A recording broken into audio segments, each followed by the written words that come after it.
Ani, Buju, Minawewe Juan and Dishnakas Namagos and Dodem, Manadoabi and Donjuba and Shnabe Queen Dalga and Doshke Medeo. Hi everyone, my name is Minawe and welcome to week 2 of this season's Building Our Bundle.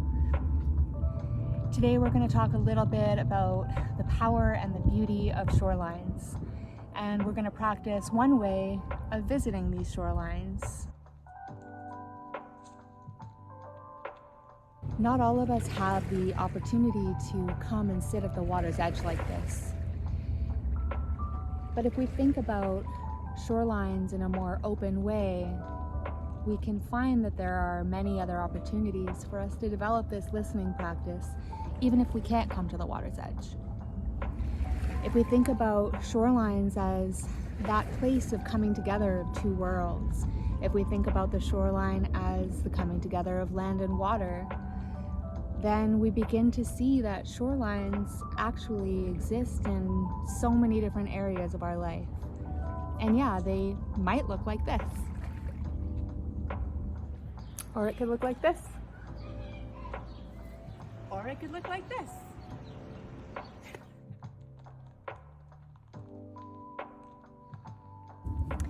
One of the first things I want to invite us to think about today as we sit here learning to listen at the shoreline is, what is a shoreline?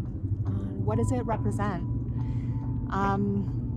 Different nations have different teachings around what it means to be at the water's edge. I know there are many nations, coastal nations, who have beautiful protocol and ceremony around coming ashore, around building relations with other indigenous nations that we might travel to through the waterways of our ancestral homelands. One way of connecting with shorelines in our communities is to think about who else travels those waterways, who else has spent time on those shorelines, what relationships have been fostered.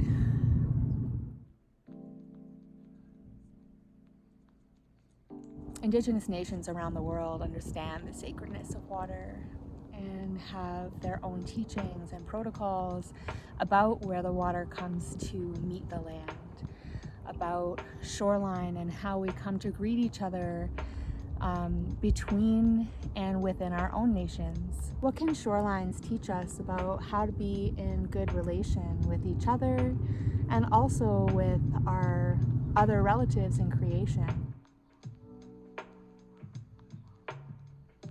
How do we come into good relation with anyone?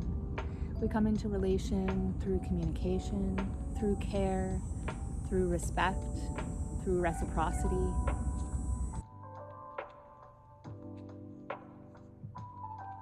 Another way of learning how to be in good relation at the shoreline, another way to develop that listening practice, is to become aware of who lives there. Who lives in these waters? Who lives in the trees? How it is that we can learn to show our care and respect for those beings. Can we learn the names of those beings in our ancestral languages? Can we learn the names of the spirits who live in the waters of our ancestral homelands or of the lands where we are? I had the opportunity to visit with a few Anishinaabe that I care for and respect very much recently, and we talked about the shoreline. We talked about building that relationship and learning how to listen.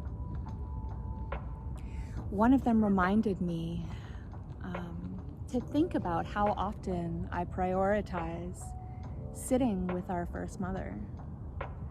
How often do I prioritize just being still with the land, being still with the water?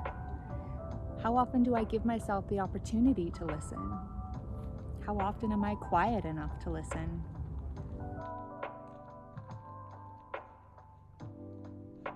And while we sit, while we practice being present and being still, questions that she invited me to think about were, how have I contributed to the pollution in these waters? How do I contribute in my day-to-day life to the protection of these waters? What can I do to show my care?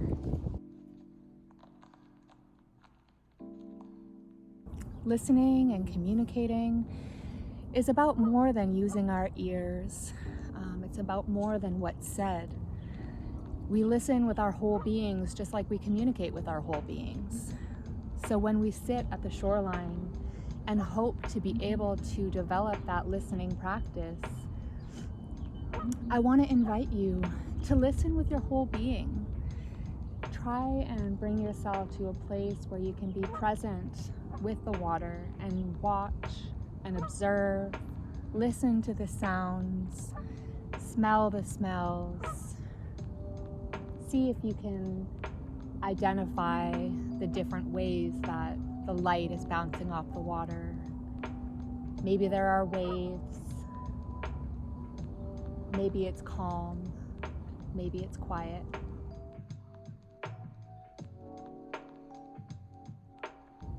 How often do we prioritize those moments of visiting and listening and connecting, building relationships with our mother and with all of creation, instead of prioritizing things like work and school and the things that mainstream society really pressures us to focus on? There's not a lot of opportunities to sit and be still. When we come to the shoreline and we choose to use our senses, it allows us to understand more deeply what it is that the water needs from us and what it is that we can take up as our own responsibility to show care and protect these waters. This week, we invite you to build your own listening practice by connecting with a shoreline near you. Once you've decided on a shoreline to visit, see what you can learn about plants, animals, or spirits connected to it. With all this in your mind, set 1 or 2 intentions for your visit and prepare an offering or gift for the shoreline. Your offering might be ancestral foods or medicines, but there are many ways to offer thanks and care, so choose one that feels right for you. Introduce yourself to the shoreline and share your intentions and offerings. Get settled, bringing your focus to each of your senses. What can you learn from them about this shoreline? Take this time to think of questions you're holding in life and ask them. Listen to what your spirit is saying and feeling along with the energy of the land and water. So many times I've heard about how happy it makes creation to hear us speaking our languages. Can you learn any names of other beings connected to this shoreline in your ancestral language? Before leaving, be sure to share your thanks with creation and offer an act of love or care, like looking around and picking up any garbage you can find. Some questions for reflection are: what are the stories of this shoreline? Who can I ask if I don't know? What other life is happening on this shoreline? How is that life impacted by its well-being? What can I do to improve the well-being of this shoreline?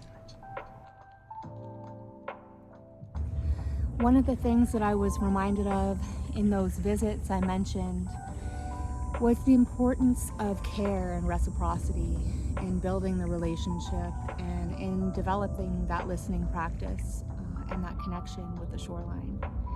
So how do we show care? We listen, we observe, and we carry ourselves with kindness and with respect. So what I invite you all to do in your visiting this week with the shoreline, wherever it may be, is to look around the area, see if there are ways that you can show care. This week's challenge is to take a photo of something you see as a shoreline and let us know how you feel connected to it. Send it to us in a DM or by tagging us in a post for your chance to win a limited edition crewneck sweater. Miigwech for spending some time with me today and spending some time with the shoreline. And I hope that you find this practice brings something good into your lives. Have a great week. See you next time. Bamapi.